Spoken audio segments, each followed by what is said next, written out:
Welcome to our latest episode of the Oncology Advisor and our AI-themed podcast. Here with Waqas Haque, I'm an internal medicine resident at NYU, starting Oncology Fellow. She'll be in Chicago later this year.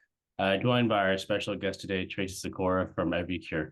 It's nice to meet you today, Tracey, and thanks for taking time to interview. Thank you so much for having me. Just before we get started with everything, can you just briefly tell us about EveryCure's mission and just about yourself? Yeah, absolutely. So EveryCure is a nonprofit organization, and our mission is to use existing drugs for other indications. So for us, that means drugs that are already FDA approved for at least one indication, meaning they're on the market, they're theoretically available at the pharmacy down the street, Yeah. but Mhm. what else could they be used for? This is especially true for rare diseases and for Mhm. generic drugs, where maybe pharmaceutical companies aren't looking there. Right. And we're thinking as a nonprofit, we can really move into this space and see some opportunities that have yet to be elevated.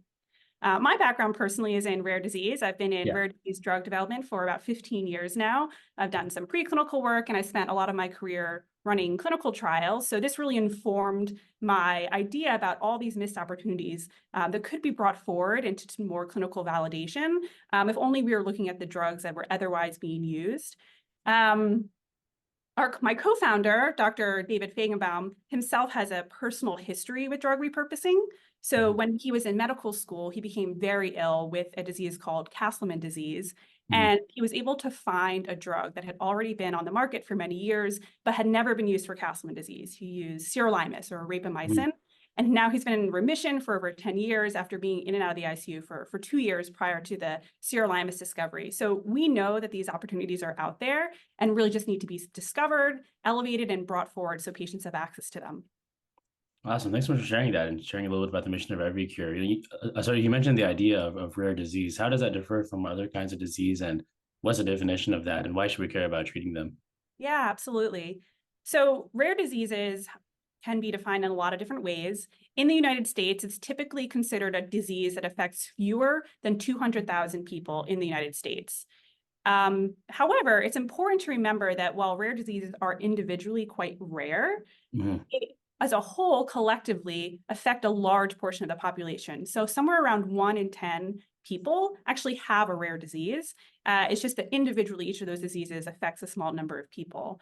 So these diseases are really important because they do actually affect so many people. And often because they're rare, they're a little bit less understood than more common diseases, which may mean that treatment and diagnosis is harder for these patients. Right. It also means that sometimes these diseases are more severe and can really Mhm. affect patient lifestyles. So it's really important to be able to find treatments for these patients so that they can have the lifestyle and the lives that they Yeah. deserve. But there are challenges. There's less data to look at here. There's fewer patients to Right. do evidence validation on, and often there's just very little financial incentive for pharmaceutical companies to sell to a rare disease population. Right, right. All that makes sense. And you sort of alluded to this at the beginning when you talked about the idea of looking at drugs already indicated for other diseases. So tell us a little more about EveryCure's approach to drug repurposing and about the biomedical knowledge graph. Yeah, absolutely. So EveryCure really it distinguishes itself by being drug and disease agnostic. As I mentioned, we consider anything in scope to be a drug that's already on the market for at least one indication, so FDA approved for at least one indication, but Mhm. any disease also falls within our scope. And we find that's really important because it means that instead of starting with one drug or one disease and trying to find other opportunities for that drug or find treatments for that disease, we look across the entire landscape and say, like, where are the missing opportunities? Where's the area we can have the greatest impact? One of the ways that we're doing that is to take a really data-driven approach. Yeah. And by harnessing the latest technology in AI and machine learning, Mhm. we can structure the data in a biomedical knowledge graph, which means we're looking at drugs, diseases, pathways, targets, bringing them all together to not only find the opportunities that maybe have been known but understudied, but also possibly new connections so that we can link a drug to a different type of indication or disease that hasn't been done before. We're Mhm. also taking other approaches. We know that in addition to the knowledge graph, we want to know what are the patient experiences, what are they finding that is working Mhm. off-label for them, what are physicians reporting in the field that they're finding, and what are researchers working on that could use a little bit more attention or could use the opportunity to be elevated so that patients have access. Got it. Got it. Okay. Thanks for sharing all of that.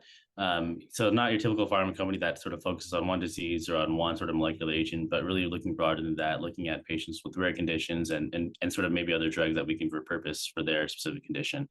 Got it. And also, I saw the recent news about the ARPA grant. So tell us sort of how that came about and just about the importance of federal funding for rare disease research.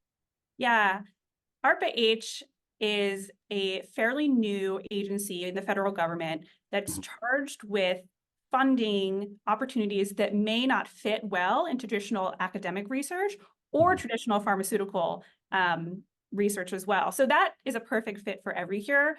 You know, Mhm. our mandate is very broad, so it didn't quite fit into the university research, which is my background and my co-founder's background. And Mhm. also because we're looking at generic drugs and rare diseases, it often doesn't fit really well for a pharmaceutical company to take these opportunities forward. So federal funding is critical for rare disease research because often this funding does not come from more traditional sources.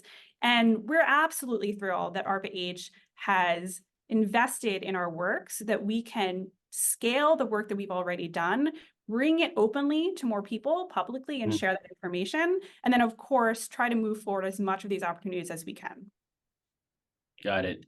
And also, you mentioned earlier about some of the other challenges, like not just funding, but also the way you get a large sample size, especially for rare disease. So, how do you develop efficient trials? What are some of the challenges in terms of that, and sort of solutions for getting around that? Yeah, Yeah. absolutely. So with drug repurposing, there are some advantages when you're trying to run clinical trials, right? These drugs are already manufactured. We have a very good idea about their safety profile, and often they've already been used off-label in some of the patient populations that we're interested in or similar patient populations. So we have a great idea about how they might work or not work. Mhm. But working in rare diseases and in drug repurposing does have some challenges.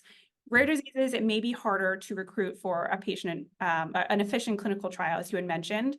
I will say that one of the reasons that we are looking across drugs and across all diseases is that it may be better for us to target those diseases that fit our model better rather Mhm. than trying to, you know, rather than trying to get a disease to fit into a certain clinical trial size. It may just mean that that's not the opportunity that's the perfect opportunity for us to investigate further.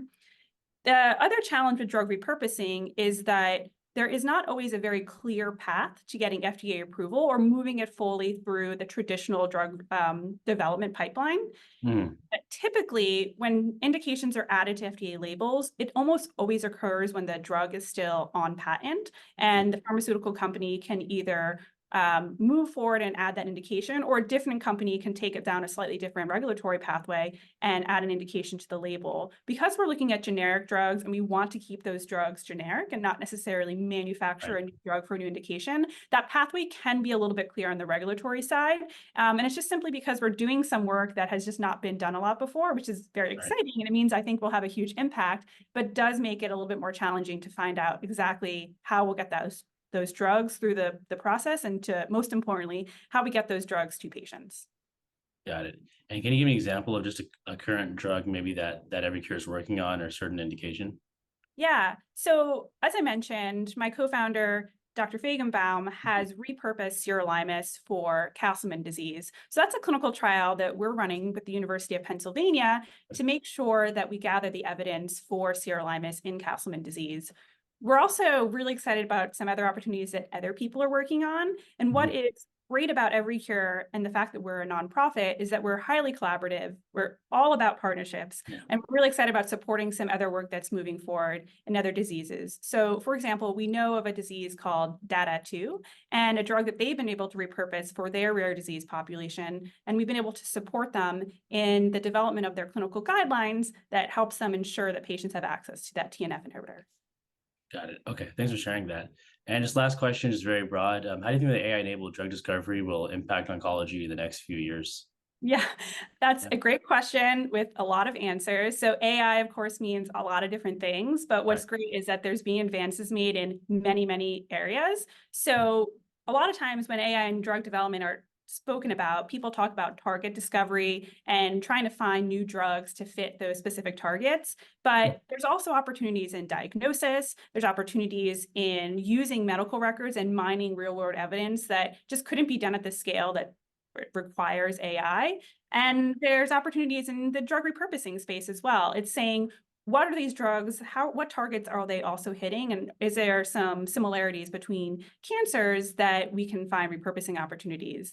Oncology has a really rich history of drug repurposing. We sometimes use it as a model for how we want to do drug repurposing in rare diseases. So seeing those efforts continue and building on the infrastructure that's already in place there, I think that AI will greatly augment the work that's already been done, and we'll see a lot of progress in oncology in the next couple of years. Awesome. Thanks so much for sharing that, Tracey. And thanks for taking time to explain Evercure's mission and just about the work you all are doing, and all the best. I remember when I was, I think, in medical school, I read about, David's diagnosis on a CNN article. So great to see all the progress that's been made over the past several years. And thanks again for joining us today. Thank you so much for having me.